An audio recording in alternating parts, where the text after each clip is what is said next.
Hi කොහමද ඔයාලට? ඉතින් වෙනද වගේම මාත් එක්ක එකතු වෙලා ඉන්න ඔයාලා හැම කෙනෙක්ම ගොඩක් ආදරෙන් පිළිගන්නවා. ඉතින් අද මම හිතුවා ඔයාලත් එක්ක බෙදා ගන්න විශේෂයෙන්ම මේක අම්මලා තාත්තලාට ගොඩක් වැදගත් වෙන දෙයක් කියලා මම හිතනවා.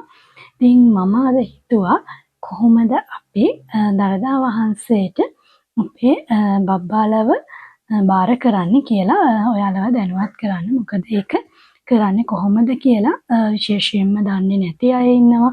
ඒ වගේම මේකට ආසාවෙන් ඉන්න අය ඉන්නවා. ඉතින් ඒ හින්දා මම හිතුවා ඔයාලව මේ ගැන දැනුවත් කරන්න. ඉතින් මගේ ලොකු බබා මම මේ විදිහට දළදා වහන්සේ ගාවට එක්කන් ගිහලා සුභාශිංසන ඒ වගේම ආශිර්වාද ලබා ගත්තා. ඉතින් චෝටි පැටියා තාම එක්කන් ගියේ නැහැ.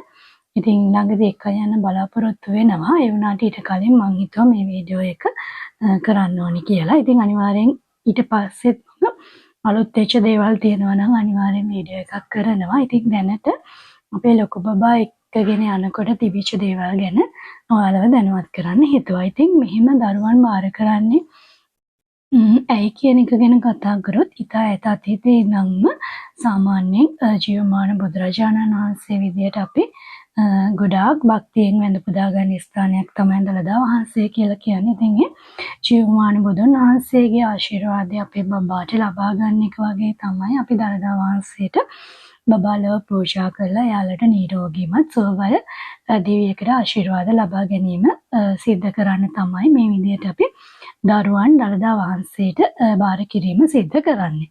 ඉතින් ඒ වගේම විශේෂයෙන්ම මාස 3 ඉක්මුවට පස්සේ බබාලා තමයි ගොඩක් වෙලාවට මේ දළදා වහන්සේට බාර කරන්න එක්කගෙන එන්නේ. ඒ කියන්නේ මාස 3ත් අවුරුද්දත් අතරද බබාලා තමයි මේ විදිහට දළදා වහන්සේට බාර කිරීම සිද්ධ වෙන්නේ. ඉතින් මේ දළදා වහන්සේට බාර කරන්න බබාලව එක්කගෙන එනකොට ඉතින් දෙමාපියෝ විදියට අපිත් පිළිපදින්න ඕන දේවල් කිහිපයක් තියෙනවා. විශේෂයෙන්ම අපි ඇඳුම් ගැන සැලකිලිමත් වෙන්න ඕන අනිවාර්යෙන්. තනි සුදු පාට ඇඳුමක් ඇඳන් එන්න අමතක කරන්න එපා. ඔය අම්මා කෙනෙක් නම් කියන්නේ බබත් එක්ක මේ වෙලාවේදී බුදුන් මේ කියන්නේ දළදා වහන්සේ වැඩ සිටින ගන්ධ කුටිය දක්වා යන්නට අවස්ථාව හම්බෙනවා. ඉතින් ඒ ගන්ධ කුටිය එහෙම නැත්නම් වැඩ සිටින කුටිය විදියට අපිට යන්න පුළුවන් වෙන්නේ ඔය අම්මා කෙනෙක් නම් දිග සායක් එහෙම නැත්නම් දිග ගවුමක් ඇඳගෙන යන්න අමතක කරන්න එපා. ඒක තනි සුදු වෙන්න ඕනේ. ඉතින් කලිස්සමක් ඇඳගෙන යන්න මම මේක හරියටම දන්නේ නැහැ. උනාට මම හිතනවා දිග සායක් බ්ලවුස් එකක් එක්ක ඒ වගේම දිග ගවුමක් ඇඳගෙන යන එක වඩාත් සුදුසුයි කියලා. ඉතින් තාත්තා නම් බබා එක්ක ගන්ධ කුටියට යන්නේ අනිවාර්යෙන් සුදු පාටින් තනි සුදු පාටින් ඇඳගෙන යන්න අමතක කරන්න එපා. විශේෂයෙන්ම අම්මා තාත්තා දෙන්නම ඇතුළට ගන්නේ නැහැ මේ වෙලාවේදී. ඒ දෙන්නගෙන් එක්කෙනෙක් තමයි බබත් එක්ක මේ ගන්ධ කුටියට යන්න අවස්ථාව උදා කරගන්නේ. මේ විශේෂයෙන්ම පූජා භාණ්ඩ කියලා දේවල් ඇතුළට ගෙනියන්නේ නැහැ. අපිට පඳුරු ගෙනියන්න පුළුවන් පූජා කරන්න. ඉතින් අපි යන්න ඕනේ ගොඩක් වෙලාවට පොය දවසට ඒ වගේම සතියාන්තේ ගොඩක් සෙනග ඉන්නවා. ඉතින් අනිත් දවස්වල ගියොත් ඔයාලට තදබදයකින් තොරව බබාව මේ ආශිර්වාද ලබා ගැනීමෙන් කටයුතු කරගන්න පුළුවන්.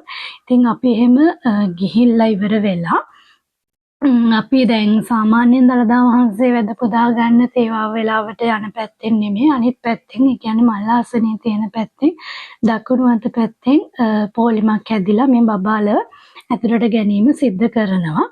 ඉතින් සාමාන්‍යයෙන් උදේ 5:30ට ඒ වගේම උදේ 10ට සහ හවස 6:30 තේවා වෙලාවට මේ දරුවන් බාර කිරීම සිද්ධ කරනවා. විශේෂයෙන්ම උදේ 10 තේවා වෙලාවට ගියොත් වඩාත් පහසුවෙන් මේ කටයුතු කරගන්න පුළුවන්.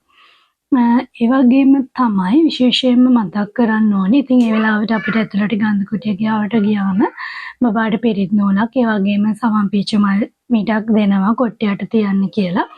ඉතින් මේ දේවල් අරගෙන අපිට එන්න පුළුවන්. එතෙන්දී ආශිර්වාද ලබා ගැනීම සිද්ධ කරනවා සාමීන් වහන්සේලා. ඒ වගේම දළදා වහන්සේට ඒ ආවතේව කරන අය අපිට මේ දේවල් වලට පහසුකම් සලසලා දෙනවා.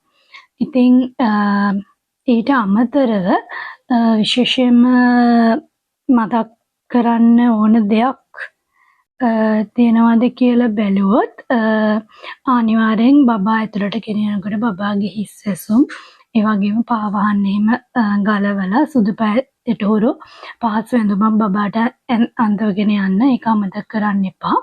ඉතින් ඒ විදිහට තමයි සාමාන්‍යයෙන් ඔයාට මොනවා හරි බාර වෙච්ච දෙයක් එහෙම තියෙනවා නම් කලින් ඇවිල්ලා ඉතින් ඒව පූජා කරන්න පුළුවන්. ඒ කියන්නේ ඇතුළට නෙමෙයි පිට අපි සාමාන්‍ය විදියට පූජා කරන්න පුළුවන්. ඉතින් ඊට අමතරව එහෙම ආශිර්වාද ලබා ගත්තට පස්සේ අපිට මේ දළදා වහන්සේ ගාව තියෙන බෝධීන් වහන්සේ වගේම නාථ දේවාලය, විෂ්ණු දේවාලය මේවට බබාව එක්කන් ගිහිල්ලා පත්තිනි දේවාලය. ඉතින් මේවට බබා එක්කන් ගිහිල්ලා ආශිර්වාද ලබා ගන්න පුළුවන්. ඉතින් මේ විදිහට තමයි සාමාන්‍ය ඒ දේවල් වෙන්නේ. ඉතින් ඔයාලට මොනවා හරි දැනගන්න ඕන නම් පල්ලෙහින් කමෙන්ට් කරන්න. ඉතින් මේ වගේ දේවල් මම ඔයාලට තවත් දැනුවත් කරන්න බලාපොරොත්තු වෙමින් ඉන්නවා. ඉතින් මගේ channel එක subscribe කරපු නැති කෙනෙක් නම් subscribe කරලා channel එකට එකතු වෙන්න කියලා ආදරෙන් ඉල්ලනවා. ඉතින් දිගටම මගේ channel එකත් එක්ක එකතු වෙලා ඉන්න.